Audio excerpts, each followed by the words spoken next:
Okey, hari ni cikgu nak terangkan tentang slide terakhir cikgu nak minta semua student buat bahan komposit dan kepentingannya. Okey. Sebelum ni kita dah buat alloy, kaca dan seramik. Dan last kali ni adalah bahan komposit. Ya. Okey, ini dalam buku teks Okey, kebanyakan rumah tradisional yang terdapat di Malaysia dibina menggunakan kayu. Kayu merupakan bahan komposit semula jadi yang kuat dan kukuh. So, apakah maksud bahan komposit? Mengapa kayu dikelaskan sebagai bahan komposit? Okey, bahan komposit merupakan, ini penting bahan komposit dalam slide cikgu nanti, cikgu nak tanya ni Bahan komposit merupakan bahan yang terdiri daripada gabungan dua atau lebih bahan yang bukan homogen, iaitu bahan matriks dan bahan pengukuhan. Bahan matrik berfungsi untuk mengelilingi dan mengikat bahan pengukuhan bersama. Maksudnya, ini maksud komposit Dia ada bahan matriks dia, lignin. Okey, bahan pengukuhan ni yang untuk mengikat matriks ni supaya dia lebih kukuh dan kita akan dapat bahan komposit itu hasil apa? Hasil campuran selulosa dengan lignin. Selulosa ni bahan matriks dan bahan pengukuhan ni adalah gentian selulosa yang mengikat bahan matriks tu. Okey, kedua-dua komponen bahan komposit mempunyai sifat fizik atau kimia yang berlainan. Tadi kan selulosa dengan apa tadi? Selulosa dengan lignin tadi kan, selulosa dengan lignin tadi dua bahan yang berbeza.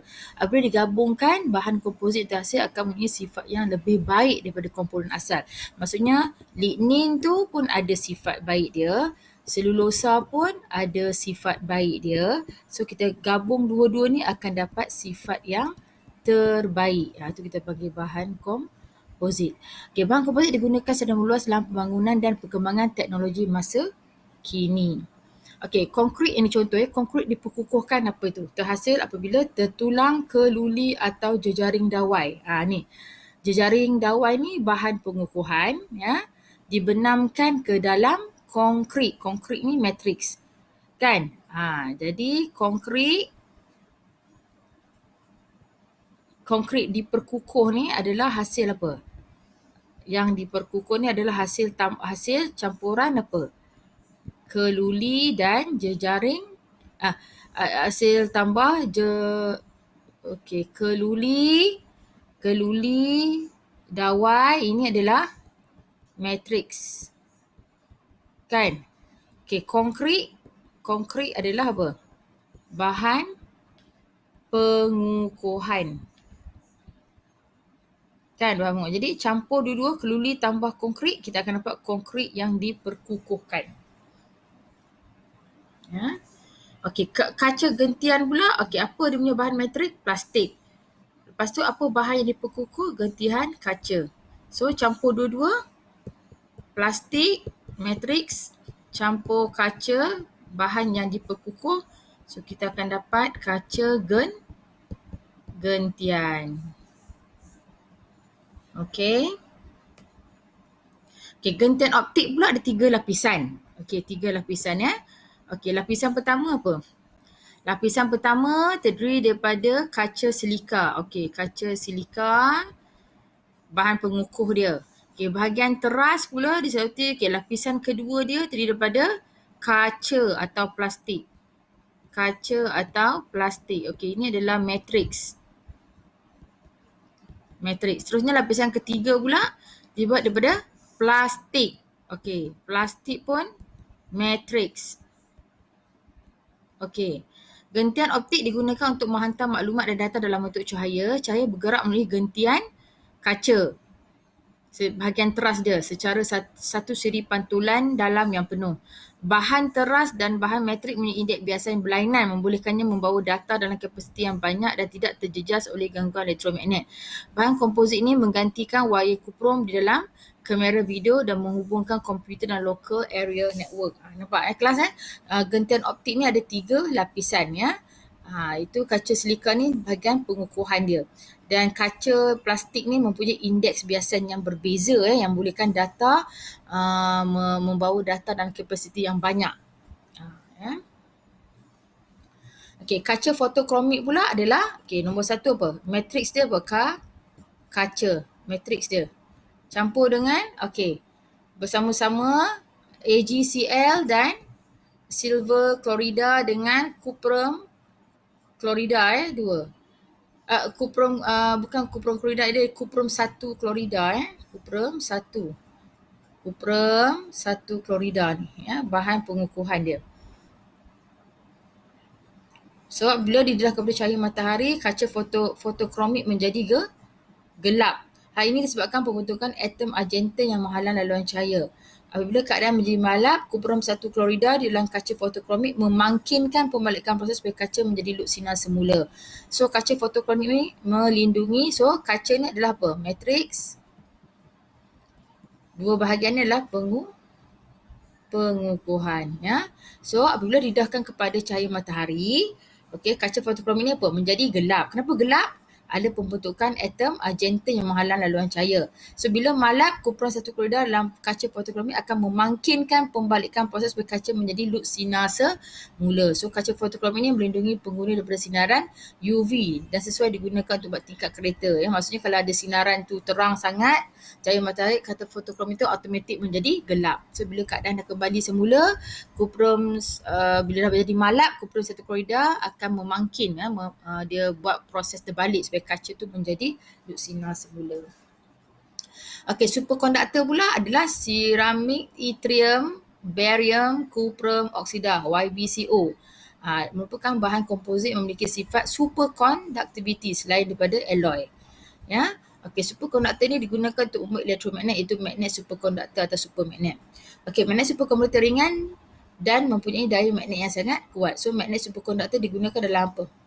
Dalam mesin NMR serta mesin MRI. Penting superkonduktor ni sebab dia ringan dan mempunyai daya magnet yang kuat. Okey. So apa perbandingan dia? Bahan komposit mempunyai sifat yang berlainan dengan komponen asalnya. Apakah perbezaan sifat bahan komposit dengan komponen asal? So konkrit dapat menampung daya mampatan yang tinggi. Tetapi ini kelemahan konkrit. Konkrit ada kebaikan dia, menampung daya mampatan yang tinggi. Tapi apa kelemahan dia? Akan pecah jika dikenakan daya regangan yang tinggi. Jika ada pressure yang tinggi, dia akan pecah kan. So gabungan konkrit dengan tertulang keluli atau jejaring dawai ni sebagai pengukuhan akan meningkatkan kebolehan konkrit untuk menahan daya regangan. Nampak Dua sifat, dia ada kelemahan, tertulang keluli pun ada kelemahan.